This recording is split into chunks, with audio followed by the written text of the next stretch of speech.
దేవుడు అనాదికాల సంకల్పమును బట్టి యేసుక్రీస్తు ప్రభు ద్వారా మనల్ని ఏర్పరచుకొని ఆయన రక్తము చేత కడిగి పరిశుద్ధపరిచి ఈ జీవము గల దేవుని సంఘముగా చేర్చాడు. ఈ సంఘము ఆయన శరీరం, ఆయన జీవము ప్రవహించు భాగము, ఆత్మలో ఆ జీవాన్ని మనము కలిగి ఆ జీవాన్ని ఇతరులకు ప్రసరింపచేయాలని దేవుని ఉద్దేశం. అందుకే జీవము గల దేవుడు మానవుడిగా ప్రత్యక్షమై మృతతుల్యమైన మనలను, మానవునకు లోబడే మనల్ని యేసుక్రీస్తు ప్రభు యొక్క రక్తం ద్వారా కడిగి శుద్ధీకరించి ఆయన సంఘముగా చేసిన ఇదొక మర్మం. ఇది దేవుని ఏర్పాటు, ఇది దైవ సంకల్పం. ఈ జీవము గల దేవుని సంఘము, దాని సంగతులు ఏంటో మనం ఈ 2 రోజులే కాదు, జీవితాంతము ఆలోచించిన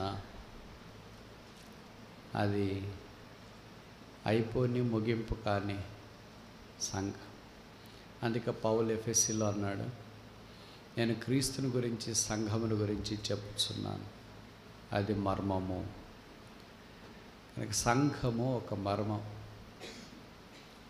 ఇప్పుడు పౌలు తిమోతికి రాస్తూ మొదటి పత్రిక, 2వ పత్రిక ఈ సంఘాన్ని గురించిన సంగతులు చెప్పు. 3 వ్యక్తులకు పౌలు పత్రికలు రాశాడు. అవి 4. తిమోతికి 2 పత్రికలు, తీతుకు 1 పత్రిక, ఫిలోమోనుకి 1 పత్రిక. తిమోతికి దేవుని యొక్క రక్షణ ఎలాగో సంప్రాప్తమైందో జ్ఞాపకం చేసిన. తీతుకు ప్రభు యొక్క రాకడ ఎలాగుండబోతుందో తెలియచేసిన. ఫిలోమోనుకు ఆ రాకడకి ఎలాగ సిద్ధపరచాలో జ్ఞాపకం చేసిన. కనుక ఈ 3 వ్యక్తులకు 3 ఆత్మీయమైన సంగతులు జ్ఞాపకం చేసిన. తిమోతికి యేసుక్రీస్తు ప్రభువు అందరికీ రక్షకుడు అని తెలియచేయటానికి సంకల్పించి, అందుకే ఆ పదం మరలా మరలా రక్షకుడు రక్షకుడు రక్షకుడు అని వాడబడుతూ వచ్చి, ఇప్పుడు ఈ 6 అధ్యాయాలు 6 ప్రాముఖ్యమైన సంగతులను జ్ఞాపకం చేస్తాయి. ఒక్కొక్క అధ్యాయము ఏ జ్ఞాపకం చేస్తుందో మనం ఈ మొదటి సెషన్లో నేర్చుకోవటానికి ప్రయత్నం చేస్తాం. నాతో పాటు మీరు కూడా మేల్కొని ఉండాలా. తర్వాత అప్పుడు ప్రశ్నలు అడిగినప్పుడు జవాబులు చెప్పాలి. అంటే మనం విన్నామా, నిద్రపోయామా అని తెలియజేస్తాం. ఎవరన్నా మీటింగ్కి రాని వాళ్ళు కూడా మీరు ఇంటికి వెళ్ళినప్పుడు ఏం వాక్యం చెప్తున్నారంటే మీరు ఆ వాక్యం కూడా వాళ్ళకి చెప్పేటట్లుగా ఉండాలి. మొదటి అధ్యాయం 15వ వచనం. తిమోతికు రాసిన మొదటి పత్రిక 1వ అధ్యాయము 15వ వచనం. పాపులను రక్షించుటకు క్రీస్తు యేసు లోకమునకు వచ్చిన వాక్యము నమ్మదగినదియు పూర్ణ అంగీకారమునకు యోగ్యమునై ఉన్నది. పాపులను రక్షించుట. కనుక మొదట రక్షణను తెలియచేస్తుంది. ఎవరిని రక్షిస్తారు? పాపులను రక్షిస్తారు. ఎవరు పాపులు? స్త్రీకి పుట్టిన ప్రతి మనుష్యుడు పాపే. యోబు గ్రంథంలో చెప్పబడింది, స్త్రీ కనిన వారిలో పాపము లేని వారు ఎవరు? పాప సహితునిలో నుండి పాప సహితుడే వస్తాడు, పాపరహితుడు రాలేడు. 6000 సంవత్సరాల మానవ చరిత్రలో పాప సహితునిలో నుండి పాపరహితుడు ఒక్కడే వచ్చినాడు. ఆయన పేరే యేసుక్రీస్తు ప్రభు. మనం పాపరహితులం కాదు, పాప సహితులం. అంటే పాపము కలిగిన వారం. పాపరహితుడు అంటే పాపము లేని వాడు. పాపం అంటే ఏంటి? బైబిల్లో చాలా నిర్వచనాలు ఉన్నాయి. దాంట్లో ఒకటి ఆజ్ఞాతిక్రమమే పాపం, విశ్వాసం లేకపోతే పాపం, చేయవలసిన మంచి పని చేయకపోతే పాపం, దుర్నీతి పాపం. ఇలాగ పాపం అనే దానికి చాలా నిర్వచనాలు ఉన్నాయి. మనం పాపం అంటే బయటికి కనిపించే అంటాం. ఏదో జూదం ఆడడమో, చెడ్డ సహవాసమో, కాని పనులు చేయడమో, ఇవన్నీ పాపాలు అనుకుంటాం. అంటే పాపాలు కాదని కాదు, ఆ పాపాలే, సందేహం లేదు వాటిలో. కానీ మనం అవన్నీ చేయట్లేదు కదా, మనం బాగానే ఉన్నామని అనుకునే అవకాశం ఉంది, మోసపోయే అవకాశం ఉంది. కనుక బైబిల్ సెలవిస్తుంది అందరూ పాపులే. అందరూ అంటే పట్టణంలో ఉన్న, పల్లెల్లో ఉన్న, చదువున్నా, చదువు రాకపోయినా, తెలివి ఉన్నా, తెలివి తక్కువ ఉన్నా, అది సముద్రంలో ఉన్న, సముద్రం బయట ఉన్న, చిన్నపిల్లలైనా, పెద్దవాళ్ళైనా, వృద్ధులైనా, పెళ్ళైనా, పెళ్ళి కాకపోయినా, ఆరోగ్యవంతులైనా, రోగులైనా, అందరూ అనే దాంట్లో మినహాయింపు ఎవరూ లేదు. కనుక అందరూ పాపం చేసినప్పుడు అందరి కొరకు దేవుడు మానవుడిగా ఈ భూమి మీదకి వచ్చిన ఆయన పేరు యేసుక్రీస్తు ప్రభు. అలాంటి వారిలో పౌలు అన్నాడు, నేను ప్రధానుడను. ఎవరిలో ప్రధానుడు? మంచుడిలో కాదు, జ్ఞానంలో కాదు, తెలివైన వారిలో కాదు, ఎన్నికైన వారిలో కాదు. ఎవరిలో ప్రధానుడంటే పాపులలో ప్రధానుడు. మీ ఊర్లో చిన్న పరీక్ష పెట్టామనుకో, ఆ పరీక్షకు ఎవరు రారు? ఇప్పుడు నేను ఆ పరీక్ష పేరు చెప్తే ఏంటి ఆ పరీక్ష అంటే, పాపులు అని ఎవరు అనుకుంటారో వారందరూ వచ్చి వరుసగా లైన్లో నిలబడండి అని చెప్పామనుకో.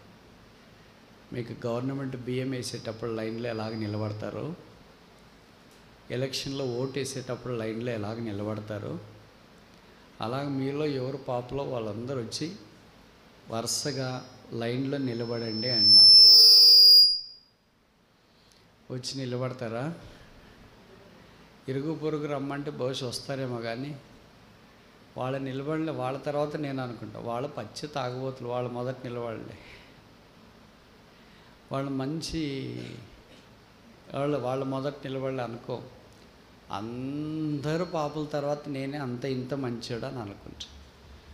ఇప్పుడు మీ ఊర్లో ఒక 100 మంది ఉన్నారనుకో, 100 మంది పాపులు వరుసగా నిలబడ్డారు అనుకో.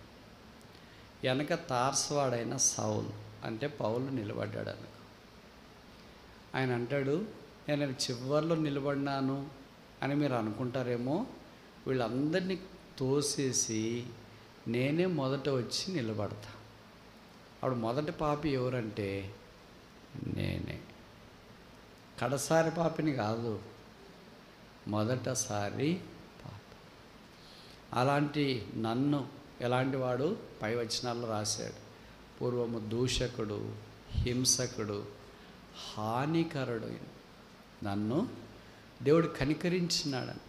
దేవుని పేరే కనికరమంద ఐశ్వర్యవంతుడు. ఆయన కనికరమునకు మితి లేదు, ఆయన కనికరములకు పరిమితి లేదు, ఆయన కనికరం విస్తారం. మనము కూడా ఐశ్వర్యవంతులమే. దేంట్లో? పాపములో. మనల్ని మించిన ఐశ్వర్యవంతులు ఇంకెవరు లేరేమో. అబద్ధాలు మాట్లాడడంలో, పాపం చేయడంలో, కాని కార్యాలు చేయడంలో ఐశ్వర్యవంతులు. కానీ దేవుడు దాంట్లో కాదు ఐశ్వర్యవంతుడు. కృప చూపుటి అందు ఐశ్వర్యవంతుడు, కనికరం చూపుటి అందు ఐశ్వర్యవంతుడు, ఉపకారం చేయటి అందు ఐశ్వర్యవంతుడు, మంచి పని చేయటి అందు ఐశ్వర్యవంతుడు. కనుక ఐశ్వర్యవంతుడైన దేవుడు ఎవరి కొరకు వచ్చినాడంటే మనలాంటి దరిద్రుల కొరకు వచ్చినాడు. ఐశ్వర్యవంతుడు దరిద్రుల కొరకు వచ్చి దరిద్రుడిగా శిలువ మీదకి వెళ్ళాడు. అందుకే శ్లోకం కూడా ఉంటుంది కదా, ఓ దరిద్రుడో మొన్నో మహా అంటే భగవంతుడైన వాడు దేవుడు ఒక దరిద్రుడిగా మార్చబడ్డాడు. ఆయన శిలువ మీదకి వెళ్ళి రక్తము కార్చి చనిపోయి సమాధి చేయబడి తిరిగి లేపబడడం ద్వారా పాపులమైన మనల్ని, దరిద్రులమైన మనల్ని ధనవంతులుగా చేయాలని ఇష్టపడ్డాడు.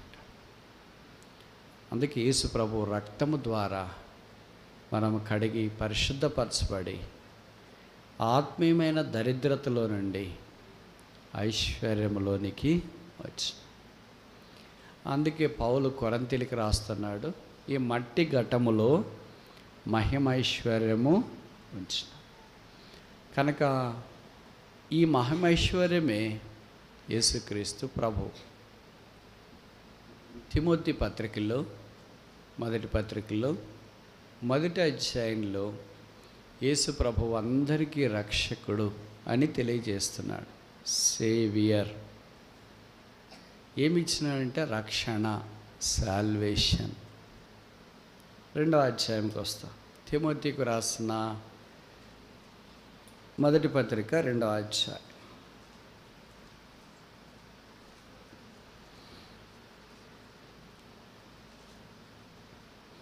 మొదటి 2 వచనాలు. మనము సంపూర్ణ భక్తి మాన్యతయు కలిగి నెమ్మదిగాను సుఖముగాను బ్రతుకు నిమిత్తము అన్నిటికంటే ముఖ్యముగా మనుషులందరి కొరకును, రాసుల కొరకును, అధికారులందరి కొరకును విజ్ఞాపనలు, ప్రార్థనలు, యాచనలు, కృతజ్ఞతాస్తులు చేయాలని హెచ్చరించుచున్నాను. ఇది మంచిది. కనుక రెండవది ఏంటంటే ప్రార్థన చేయుట, సప్లికేషన్. మనం రక్షణ పొందినాము అనటానికి ఒక చిన్న రుజువు ఏంటంటే ప్రార్థన అంటే మనకు ఆశ ఉంటుంది, తృష్ణ ఉంటుంది, మక్కువ ఉంటుంది. మామూలు మన భాషలో చెప్పాలంటే లాగుతుంది, పీకుతుంది అన్నట్లా. ఎప్పుడు ప్రార్థన చేస్తామా, ఎప్పుడు ప్రార్థన చేస్తామా అని. మనకు పాపం వైపు లాగింది అనుకో మనసు. ఈ అర్థం ఏంటంటే ఇంకా మనకు బహుశా రక్షణ పొందలేదేమో, ఇంకా మనం ప్రభు దగ్గరికి రాలేదేమో. ఇప్పుడు చూడండి, భార్య భర్త పిల్లలు ఉన్నారనుకో, కుటుంబానికి దూరంగా ఉంటే వాళ్ళకి ఏం బీకుతుంది? మనసు బీకుతుంది. కొడుకుతో మాట్లాడాలి, కూతురుతో మాట్లాడాలి, భర్తతో మాట్లాడాలి, భార్యతో మాట్లాడాలి, వెళ్ళి చూడాలి. రోజు చూసిన ముఖాలే, రోజు చూసిన మాటలే, రోజు మాట్లాడేవాళ్ళే. కానీ దూరమున ఎడబాటు ఆ ప్రేమ ఎదుట కష్టమైపోతుంది. అందుకనే ఖచ్చితంగా వాళ్ళతో మాట్లాడాలని అనుకుంటాం. అలాగే ప్రార్థన దేవుడితో మాట్లాడట. మనం దేవుని దగ్గరికి వచ్చినాం అనుకో, మనకు ఎప్పుడు ప్రార్థన చేసుకుందామా అంటే ఎప్పుడు మోకరించి ప్రార్థన చేయడమే కుదరకపోవచ్చు. ఇంట్లో ఖాళీగా ఉన్నప్పుడు, అవకాశం ఉన్నప్పుడు, శరీరం సహకరిస్తున్నప్పుడు అలాగే చేయొచ్చు. అలాగే అవకాశం లేకుండా పనుల్లో ఉన్నారు, పొలంలో పనిచేస్తున్నారు. పొలం అంటే చేపల చెరువులు, రొయ్యల చెరువుల్లో పనిచేస్తున్నారు, సముద్రంలో ఆటి కొరకు వెళ్ళారు. అక్కడ మోకరించి ప్రార్థన చేస్తానంటే ఏమవుతాం? కనుక అక్కడ మామూలుగానే ప్రార్థన చేసుకోవచ్చు. అలాగే అందరి కొరకు చేయాలండి. ఇక్కడ రాయబడింది మనుషులందరి కొరకు. మనము మనోళ్ళ కొరకు ఒకటి చేయడమే కష్టంగా ఉంటుంది. మన ఇంట్లో వాళ్ళ కొరకు అమ్మ, నాన్న, కొడుకు, కూతురు, తమ్ముడు, చెల్లి, అక్క, భర్త, భార్య, ఆమెను ప్రభువ. ఇంక ఇరుగు పొరుగు వారి కొరకు ఎప్పుడు ప్రార్థన చేయాలా? మందిరంలో విశ్వాసుల కొరకు, సేవకుల కొరకు, మాలాగా పరిచయం చేసేవారి కొరకు, మీ ఇంట్లో సహాయం చేసేవారి కొరకు, మీతో కూలి పని చేసేవారి కొరకు, మీ పొలం పనుల్లో అంటే మీ రొయ్య చెరువుల్లో సహాయం చేసేవారి కొరకు, మీతో వ్యాపారాలు చేసేవారి కొరకు, వీళ్ళందరి కొరకు ఎప్పుడు ప్రార్థన చేయాలా? మనుషులందరి కొరకు చేయాలంట. ఇది దేవుడి దృష్టికి మంచి. దేవుడికి మంచివి కొన్ని ఉన్నాయి, 5 ఉన్నాయి. ఒకటి చెప్పండి, దేవుడికి మంచిది. మనకు మంచిది కాదు. మనకు మంచిదంటే పాపము, ఇతరులతో పోట్లాడడము, నోరేసుకొని పడడము, తిట్టడము, అది మనకు మంచిగా ఉంటుంది. దేవుడికి అలాంటిది కాదు మంచిది. దేవుడికి 5 మంచిలో ఉన్నాయి మనం చేయగలిగింది. మొదటి మంచిది ఏది అమ్మా? ప్రార్థన. వెరీ గుడ్, చాలా బాగా చెప్పినారు. ఇంకా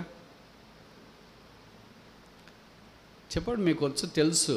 నేను మీకు తెలియంది అడగట్లేదు, ఎందుకంటే మీకెంత తెలుసు నాకు కూడా అంతే తెలుసు.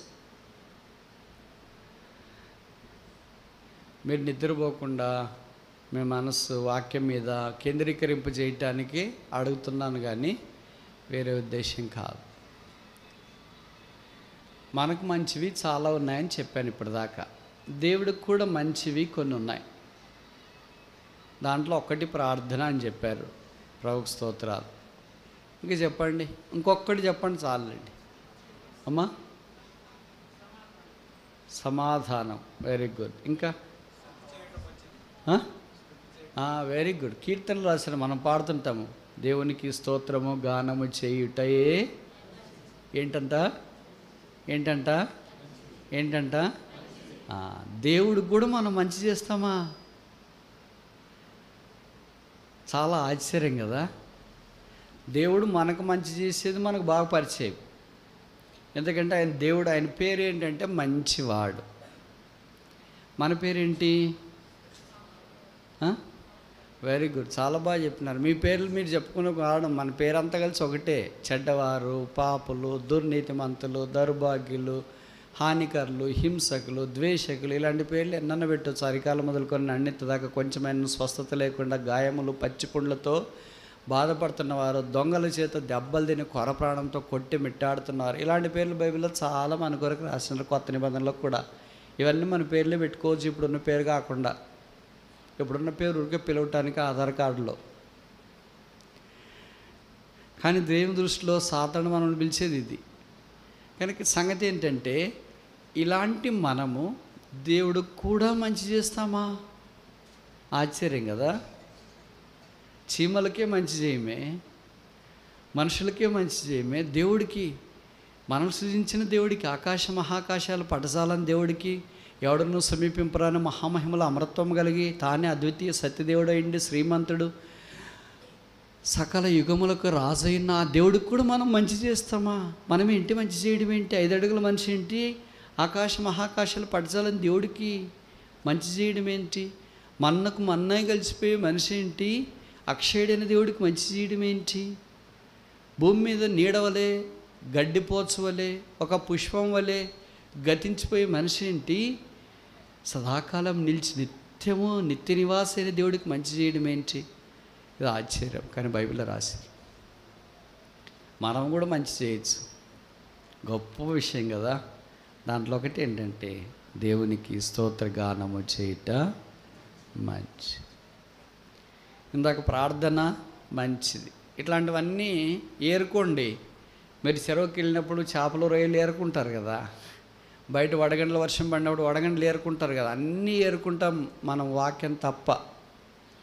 వాక్యం మనకి ఏరుకునేకి వచ్చేటప్పటికి సాతాను ఏం చెప్తాడు? నీ చేతులు బాగలేవులే, నీకెందుకులే ఇది, వేరేవన్నీ ఏరుకో అని. మిగతావన్నీ మనం ఏరుకునే ప్రయత్నం చేస్తాం, వాక్యం ఏరుకోవట్లేదు. మిగతావన్నీ ఏరుకున్న తాత్కాలికమే, వాక్యం ఏరుకుంటే మాత్రమే శాశ్వతం. దేవాని వాక్యం ఆకాశమందు నిత్యము నిలకడగా ఉన్నది. కనుక ప్రార్థన చేయుట దేవుని విషయంలో 2వ మంచి పని. ఈ మంచి పని చేయడం ఎంత తేలిక. దీనికి ఎంత ఖర్చు పెట్టాలా? డబ్బులు ఖర్చు పెట్టాలనా? దీనికి ఏం ఖర్చు లేకుండా దేవుడికి మంచిగా చేస్తున్నాం. చూడండి, చాలామంది మీకు తెలుసు కదా, మీ ఊళ్ళో ఇరుగు పొరుగు అక్కడంతా ఇన్నిన్ని తగలేసి మంచి చేయాలని ప్రయత్నం చేస్తుంటారు. ఎక్కడికి వెళ్ళి మంచి చేయాలని ప్రయత్నం చేస్తుంటారు. డబ్బులు, సమయము, ఇంకా చెప్పనలేవు కానన్ని రకరకాల ఖర్చులు పెట్టేసి మంచి కొరకని ప్రయత్నాలు చేస్తుంటారు. కానీ నువ్వు ఎక్కడున్నావో అక్కడే, చేపల చెరువు దగ్గర, రొయ్యల చెరువు దగ్గర, ఇంట్లో, వంటగదిలో, పడక గదిలో, తర్వాత ఏంటి, చెట్టు కింద ఉన్నా ఎక్కడున్నా సరే దేవుడికి ఏం చేయొచ్చు, మంచి చేయొచ్చు. ఎంత గొప్ప భాగ్యం దేవుడు మనకిచ్చి. అందుకే తిమోతి జ్ఞాపం చేస్తున్నాడు. తిమోతి రాజుల కొరకు, మనుషులందరి కొరకు చేతులెత్తి ప్రార్థన చేయవలెను.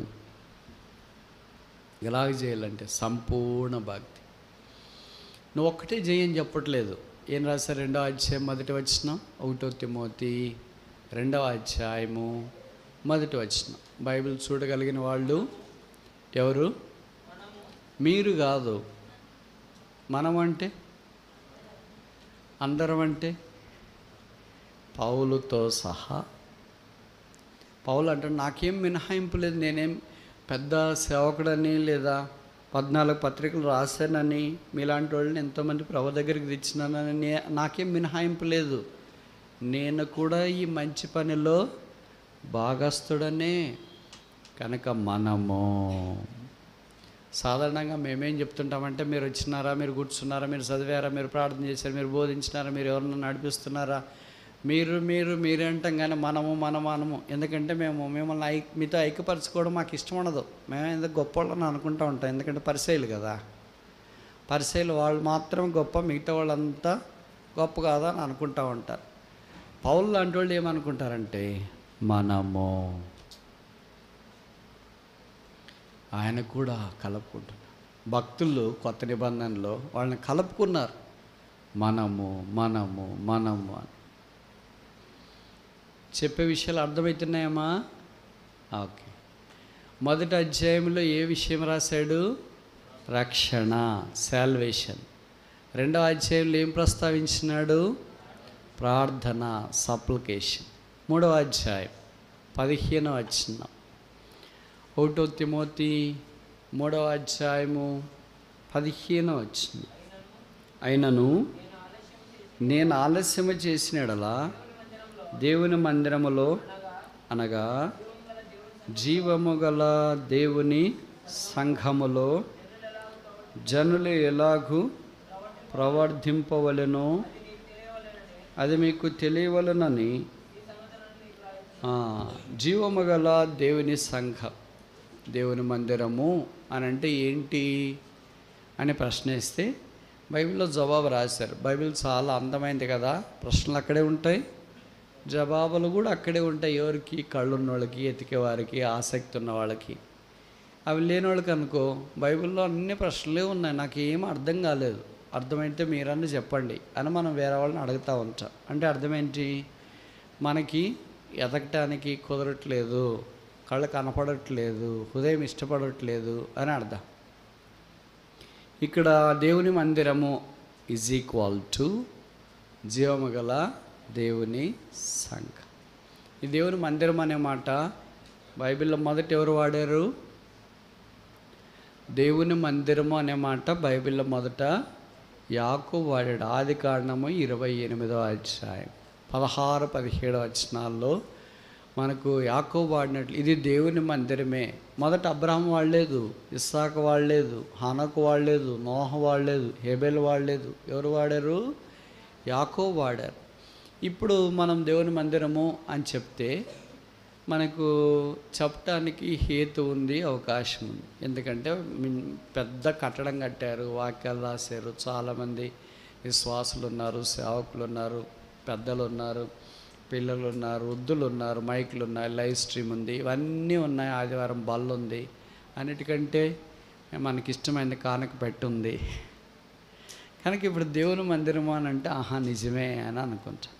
యాకోబు 28వ అధ్యాయం ఆదికాండంలో వాడినప్పుడు ఇది ఏం లేదు, ఒక కట్టడం లేదు, వాక్యాలు కూడా రాయలేదు, మైకులు లేవు, లైవ్ స్ట్రీమ్ లేదు, తర్వాత ఆయనతో సేవకులు లేరు, బలిపీఠం లేదు, బలం లేవు, గంగాళం లేదు, సన్నిధి రొట్టెల బలం లేదు, దీపస్తంభం లేదు, మందసము లేదు, గుడారం లేదు, ఒకే ఒకడు అక్కడ ఉన్నాడు. ఇది దేవుని మందిరమే కానీ వేరే కాదు. దేవుని మందిరం అంటే నేను చెప్పాను కదా, ఇప్పుడు మీరు ఇక్కడికి వస్తారు, ఇదేంటంటే దేవుని మందిరం అంటారు. అంటే ఇన్ని కనిపిస్తున్నాయి కనుక. మరి యాకోబుకి ఏం కనిపించలేదు కదా, ఎందుకంటే దేవుని మందిరం అన్నాడు అంటే దేవుడు ఎక్కడుంటే అక్కడే దేవుని మందిరం. దేవుడు ఉండి ఇవన్నీ లేకపోయినా దేవుని మందిరమే, ఇవన్నీ ఉండి దేవుడు లేకపోయినా అది దేవుని మందిరం కాదు. అందుకే యాకోబు దగ్గర ఇవి ఏమీ లేవు, కట్టడాలు లేవు, సహాయం చేసేవారు లేరు, అవసరమైనవి ఏమీ లేవు. కానీ యాకోబు అన్నాడు, నిశ్చయముగా ఈ స్థలమందు యెహోవా ఉన్నాడు, ఇది దేవుని మందిరమే. కనుక ఎక్కడ ప్రభు ఉంటాడో అక్కడ దేవుని మందిరం. కొత్త నిబంధనలో మత్తయి సువార్త 18:20 ఇలాగ రాశారు. మత్తయి సువార్త 18:20.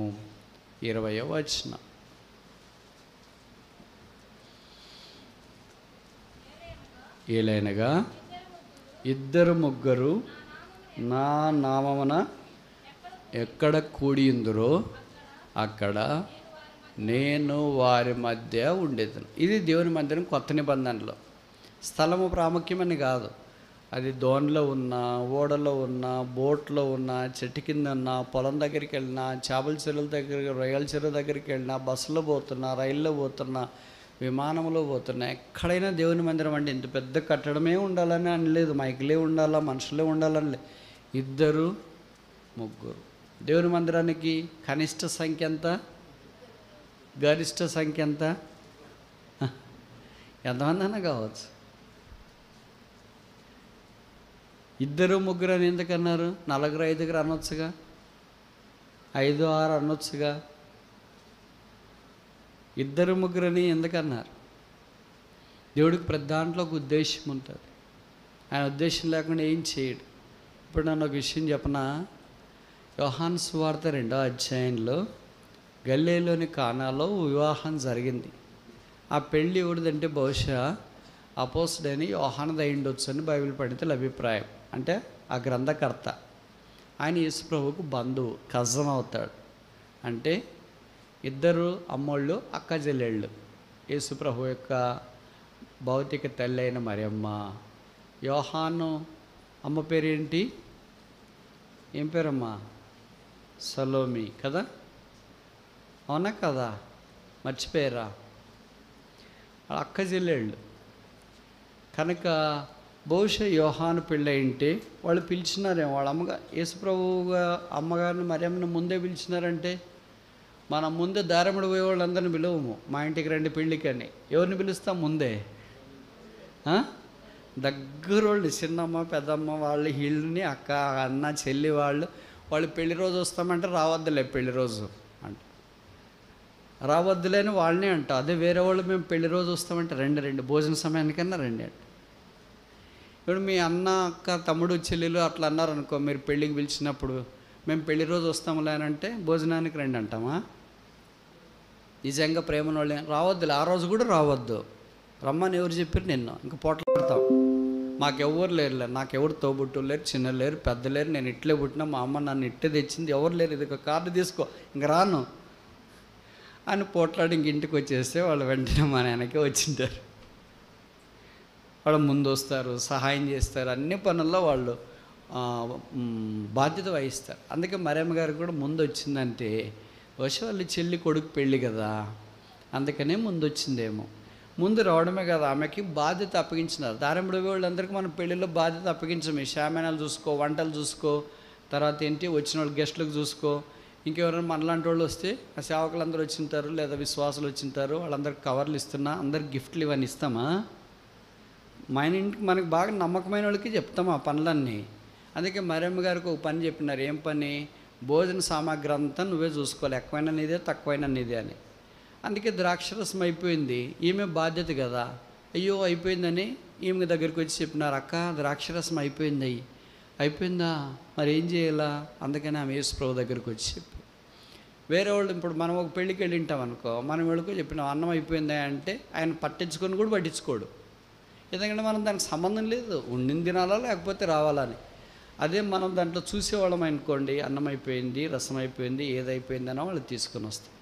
మరియమ్మ గారికి కూడా ఆ బాధ్యత అప్పగించినారేమో, అందుకే ఆమె యేసు ప్రభు దగ్గరికి వచ్చేది. ఇప్పుడు యేసు ప్రభు అన్నాడు, అమ్మా నా సమయం ఇంకా రాలేదు. అక్కడ బైబిల్లో రాశారు. మరియమ్మ గారు అప్పుడు ఏమన్నారంటే, ఆయన మీతో చెప్పునది చేయడు. అంటే ఆయన చెప్తాడు అని తెలుసా తెలియదు ఏమికి? ఆయన ఏం చెప్పినాడు? నా సమయం ఇంకా రాలేదు. అయ్యో ఎప్పుడు వస్తుంది చెప్పొచ్చు కదా అని అడగలగా. ఎప్పుడు రమ్మంటావు చెప్పొచ్చుగా. పెళ్ళి అయిపోయిన తర్వాతనా పెళ్ళికి ముందా అని అడగొచ్చుగా. ఆమెకు ప్రభు మీద ఎంత నమ్మకం ఉందంటే దాసులను పిలిచి, పనివాళ్ళని పిలిచి, ఆయన మీతో చెప్పున్నది అంటే ఆయన చెప్పబోతాడని మీకు తెలుసు. అంతేనా? ఆయన మౌనంగా ఉండేవాడు కాదు. ఆయన అక్కర చూచే కళ్ళు ఎలాగున్నాయో మాట్లాడే నోరు కూడా అలాగే ఉంది, చేసే చేతులు కూడా అలాగే ఉన్నాయి. మనకు ఒకటే ఉంటుంది ఏదైనా. నేను చెప్పే మాటలు మీకు అర్థమైతే అమ్మా? నా తెలుగు మీకు అర్థమవుతుందా? మనకి ఏదైనా సమస్యలు ఉన్నప్పుడు ఏదో ఒకటే పని చేస్తుంది, వెళ్ళి చూసినా చూసి వస్తాం అని వెళ్ళి చూస్తాం. కొంతమంది ఏదో ఒక పూట భోజనమైనా పెడదాం వాళ్ళకి, అలాగే సహాయం చేస్తాం. అంటే చూచే కళ్ళైనా ఉంటాయి, సహాయం చేసే చేతులైనా ఉంటాయి, వెళదామని నడిచెళ్ళే కాళ్ళైనా ఉంటాయి. యేసు ప్రభుకి చూచే కళ్ళు ఉన్నాయి, మాట్లాడే నోరు కూడా ఉంది. అందుకే ఆయన పనివారిని పిలిచి ఏం చెప్పాడంటే 2 వేసి 3 వేసి తుమ్ములు పట్టు 6 రాతి బాణలు అక్కడ. ఇదేంటి 3-4 తుమ్ములు పట్టట్లేదా? 5-6 తుమ్ములు పట్టట్లేదా? ఏంటి 2-3 తుమ్ములు పడుతున్నాయి? 1-2 తుమ్ములు పట్టేవాళ్ళు. 2-3 నా నామమున కూడియుందురు, అక్కడ నేను వారి మధ్య ఉందును. ఇప్పుడు యోహాను సువార్త 2వ అధ్యాయంలో యేసు ప్రభు ఉన్నాడా లేదా? యేసును ఆయన శిష్యులను పిలువబడిరి. అక్కడేమున్నాయి మరి? 2 వేసి 3 వేసి తుమ్ములు పట్టు. ఎన్ని బాణలు ఉన్నాయి? 7 ఎందుకు లేవు? 5 ఎందుకు లేవు? 6 ఎట్లా లెక్కించినారు? ఇప్పుడు మధ్యరం అంత పెద్దోళ్ళు గలిలయ ప్రార్థనా మందిర విశ్వాస వీరులు కనుక 6 తీసుకురామంటే 60 తెస్తారేమో. ఇన్ని తీసుకుని వస్తారు. 6 కదా బ్రదర్ చెప్పింది. ఎందుకు ఇన్ని తీసుకెళ్దాం. కొన్ని పాడైన ఉంటే బాగాలేని ఉంటే అవి ఇవి అన్నీ తీసేస్తే మొత్తానికి కొన్ని అయినా వస్తాయంట. కానీ అక్కడేనున్నాయంటే 6 ఉన్నాయి. 6 జ్ఞాపం చేస్తుంది? మానవ సంఖ్య. అక్కడ ఎవరున్నారు? యేసు ప్రభు. ఎంత మంచి దేవుడు చూడండి. మన దగ్గరికి ఆ ప్రభు వస్తాం, మనం ఆ ప్రభు దగ్గరికి వెళ్ళలేము. అందుకే దేవుడు మానవాకారాన మన దగ్గరికి వచ్చి మన అక్కర తీర్చుట కొరకు ఇష్టపడినట్లు చూస్తాం. ఆయన మన దగ్గరికి వస్తే మన అక్కర తీరిస్తే ఆయనకు మహిమ వస్తుంది. అందుకే అక్కడ రాయబడింది 2వ అధ్యాయం యోహాను సువార్తలో, గలిలయలోని కానాలో యేసు మొదటి సూచక్రియ చేసి తన మహిమను వెల్లడించింది. అందువలన ఆయన శిష్యులు అనేకులు ఆయన యందు విశ్వాసం. ప్రభు మనతో ఉంటే మనకేమొస్తుందమ్మా? ప్రభు మనతో ఉంటే మనకేమొస్తుంది? గట్టిగా చెప్పండి. ఉదయము నాస్టా టిఫిన్ చేసి అమ్ములు దాకా వచ్చిన వాళ్ళు గట్టిగా చెప్పండి. ప్రభు మనతో ఉంటే ఏమొస్తుంది? ఓకే, మీరు చెప్పలేకపోతే నేను ఉదయం ఫుల్గా తినొచ్చిన, అందుకే నేను గట్టిగా చెప్తా. ప్రభు మనతో ఉంటే మనకు ఆయన మీద నమ్మకం, విశ్వాసం వస్తుంది. అందువలన ఆయన శిష్యులు ఆయన యందు విశ్వాసం. నమ్ముట నీ వలనైతే నమ్మవానికి సమస్తము సహజం. కనుక మనకు విశ్వాసం రావాలంటే మనం ప్రభుతో ఉండాలా, ప్రభువు మనతో. ఇప్పుడు 2 వేసి 3 వేసి తుమ్ములు బట్టి 6 రాతి బాణలు అనే సంగతి ఎందుకు చెప్పామంటే, ఇక్కడ 2-3 ఆయన నామమును చేరి వస్తే వారితో ఆయన ఉంటాడు. అదే కొత్త నిబంధనలో సంఘం అని 1 తిమోతి 3:15 చెప్పబడింది. అది ఎవరి సంఘం అంట? జీవము గల దేవుని సంఘం. కనుక మన దేవుడు ఎలాంటి వాడంటే జీవము కలిగిన వాడు. జీవానికి వ్యతిరేక పదం ఏంటి అమ్మా? Very good. తెలుగు మీడియము చదివిన వాళ్ళు ఇక్కడ కొంతమంది ఉన్నారే, అంత ఇంగ్లీష్ మీడియం కాదనుకున్నా. జీవానికి వ్యతిరేక పదము నిర్జీవము. మనం అలాగ ఉంచిమి. హెబ్రీ పత్రిక 6వ అధ్యాయంలో చెప్పబడింది, నిర్జీవ క్రియలను విడిచిపెట్టి. నిర్జీవ క్రియలు అంటే జీవము లేనివి. జీవం ఎక్కడి నుండి వస్తుంది? యేసుక్రీస్తు ప్రభు ద్వారా వస్తుంది. ఎందుకు? ఆయన పేరు జీవం గల దేవుడు. వెరీ గుడ్, ఇంకా బాగా చెప్పినారు. ఇంకా చెప్పండి. జీవాధిపతి. ఆయనే జీవము. యోహాను సువార్తలో చెప్పాడు, ఐ ఆమ్ ద లైఫ్, జీవాహారము నేనే, జీవజలముల ఊట నేనే, ఆయనకు వెలుపట జీవము లేదు. అందుకే వారికి జీవం కలిగినట్లు, సమృద్ధైన జీవం కలిగినట్లు నేను వారి యుద్ధకు వచ్చి, నిర్జీవమైన మనలోనికి జీవం రావాలంటే యేసుప్రభువే మార్గం. ఉదాహరణకి పాత నిబంధనలో దేవుడు తన రూపంలో మనిషిని సృజించాలని అనుకొని మన్ను తీసుకొని ఒక ఆకారం చేసి దాన్ని ఏం చేశాడు, జీవవాయువు నాసికారంధ్రంలోనికి ఊదగా. ఒకవేళ ఊదకపోయింటే ఏమైంటుంది, బొమ్మ మాదిరి అలాగే ఉండిపోయి ఉంటుంది. దాంట్లో చలనం ఉండేది కాదు, అది మాట్లాడేది కాదు, అది ప్రవర్తించేది కాదు, అది జ్ఞానము కలిగి ఉండేది కాదు. కనుక దేవుడు మనకు తల నుండి అరికాల దాకా ఇంత సమృద్ధి అయినది ఇచ్చడానికి కారణం ఏంటంటే ఆయనే జీవం. ఆయనలో ఏముండెను, జీవము ఉండే, ఆయనే జీవవాక్యం. ఆయన ఇప్పుడు మనకు సమృద్ధి అయిన జీవం. కొంతమంది జీవం ఉంటుంది కానీ సమృద్ధి అయిన జీవం ఉండదు. ఎలాగ దీన్ని మనం అర్థం చేసుకోవచ్చు అంటే, మీరు మామూలు ఊరికే ఉదాహరణగా ఊహించుకోండి. మన ఇంట్లోనే కానీ లేదా ఒక హాస్పిటల్లో కానీ ముస్లిం మొదకి ఎవరైనా ఉంటారనుకో, వాళ్ళు బతికే ఉంటారు, మంచం మీదే ఉంటారు, దిగలేరు రాలేరు, లేదా కర్ర పట్టుకొని దగ్గరే దిగుతారు. ఆసుపత్రిలో ఉన్నారనుకోండి, మంచం మీదే ఉంటారు, వాళ్ళు దిగి రాలేరు. వాళ్ళతో పక్కన మీరు కూడా సహాయం చేయటానికి ఉన్నారు, మాత్రలు ఇవ్వటానికో తర్వాత నీళ్ళు ఇవ్వటానికో అటు ఇటు ఉన్నారు. ఇప్పుడు ఏం చెప్పారంటే, ఉన్నట్టుండి అగ్ని ప్రమాదం జరిగింది ఏ స్థలంలో, హాస్పిటల్లో అన్నారు. మీకు జీవం ఉంది, మీ ఇంట్లో ఉన్న లేదా హాస్పిటల్లో ఉన్న తాతగారికో అమ్మమ్మకో వాళ్ళకు కూడా జీవం ఉంది. ఇప్పుడు మీరేం చేస్తారు, అక్కడే ఉంటారా? అంత ఉండదు, ఎవరి ప్రాణం వాళ్ళకి ప్రీతి. అక్కడి నుండి ఏం చేస్తారు, పరిగెత్తి తప్పించుకోవటానికి ప్రయత్నం చేస్తారు. ఇప్పుడు మీ తాతగారు అమ్మమ్మ అక్కడ కూడా ఉన్నారు కదా, వాళ్ళు పరిగెత్తారా లేదా? మరి ఇప్పుడు ఏమవుతారు వాళ్ళు, ఏమవుతారమ్మా? అంతే, ఇంకా జీవం ఉంది వాళ్ళు, ఏం లేదు, సమృద్ధి అయిన జీవములు. మనలో కూడా జీవం ఉంటుంది. సమృద్ధి అయిన జీవం అంటే సాతాను నుండి తప్పించబడటానికి, దేవుని కొరకు ప్రయాసపడటానికి, దేవుని కార్యాల్లో ముందుకెళ్ళటానికి, అటు ఇటు చలనము కలిగి ఉండట సమృద్ధి అయిన జీవం. చలనం లేకుండా మంచం మీద ఎలా కూర్చుని ఉంటారో, వీల్ చైర్లోనే ఎలా కూర్చుని ఉంటారో, ఏమి సహాయం చేయకుండా ఇంట్లో వాళ్ళకి ఎలా కూర్చుని ఉంటారో, వాళ్ళకి జీవం ఉంటుంది కానీ ఏముండదు, సమృద్ధి అయిన జీవం ఉండదు. ఇప్పుడు మనం ముందుకెళ్ళక మునుపు మన సంగతి ఏంటి, మనకి జీవం ఉందా, సమృద్ధి అయిన జీవం ఉందా? మనకి జీవం ఒక్కటే ప్రభు ఇవ్వటానికి రాలేదు, సమృద్ధి అయిన జీవం కూడా ఇవ్వటానికి వచ్చి, అది సంకల్పము ద్వారా ఆయన వెల్లడి చేయాలని సంకల్పించారు.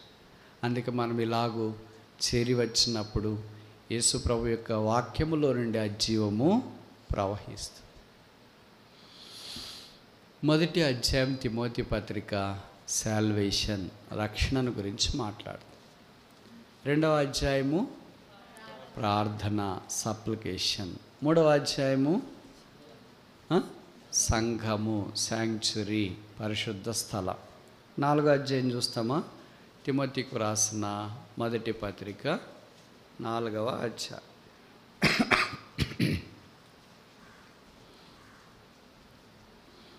నాలుగవ వచనం, దేవుడు సృజించిన ప్రతి వస్తువు మంచిది, కృతజ్ఞతాస్తుతులు చెల్లించి పుచ్చుకొని నీడల ఏదియు నిషేధింపతగినది కాదు, ఏలైనగా అది దేవుని వలనను ప్రార్థన వలనను పవిత్రపరచబడు.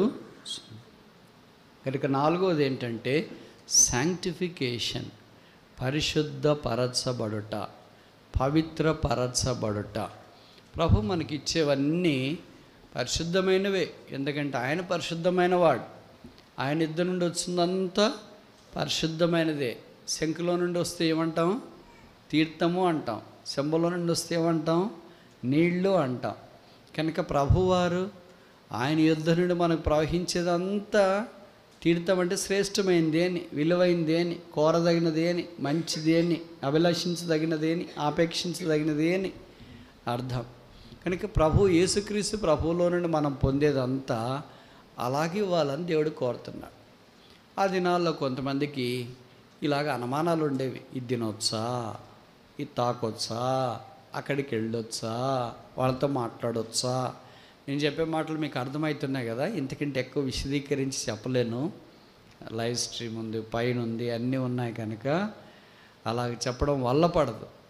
అలాంటి ప్రశ్నలు ఇప్పుడే కాదు, 2000 సంవత్సరాల క్రితం బైబిల్ దినాల్లోనే వచ్చినాయి. ఇది చేయొచ్చా, ఇది చేయొచ్చా, ఇది చేయొచ్చా, ఇది చేయకూడదా, వెళ్ళొచ్చా, వెళ్ళకూడదా, మాట్లాడొచ్చా, మాట్లాడకూడదు, ఉండొచ్చా, ఉండకూడదని. వాటన్నిటికీ పౌలు ఒక జవాబు, దేవుడు సృజించిన ప్రతి వస్తువు మంచి. ఎందుకంటే దేవుడే దానికి సృష్టికర్త. అందుకే మనకు వడ్డించే ఆహారాన్ని మనం మనసాక్ష్యం ఎత్తామో అడగకుండా తింటాం. ప్రార్థన చేసి ఇది ఎక్కడిది ఏం కథ అని అడగం. అడిగితే మన సమస్యలు వస్తాయి. అందుకని ప్రార్థన చేసి, ప్రార్థన ద్వారా, వాక్యము ద్వారా ఏమైంది, పరిశుద్ధపరుస్తుంది. అందుకే మన ఇళ్ళు కట్టుకున్నప్పుడు ప్రతిష్ట, లేదా మనం ఒక బండి కొంటే ప్రతిష్ట, మనం పొలం కొంటే ప్రతిష్ట. పొలం అనకూడదు కదా మీ దగ్గర, చెరువు కొంటే ప్రతిష్ట. ఏది కొన్నా మనం ప్రతిష్ట చేస్తాం. అంటే దానిని ప్రభువు కొరకు ప్రార్థన ద్వారా, వాక్యం ద్వారా అప్పగిస్తాం. ప్రతిదీ వాక్యం ద్వారా, ప్రార్థన ద్వారా ఏమవుతుంది, పరిశుద్ధపరచబడుతుంది.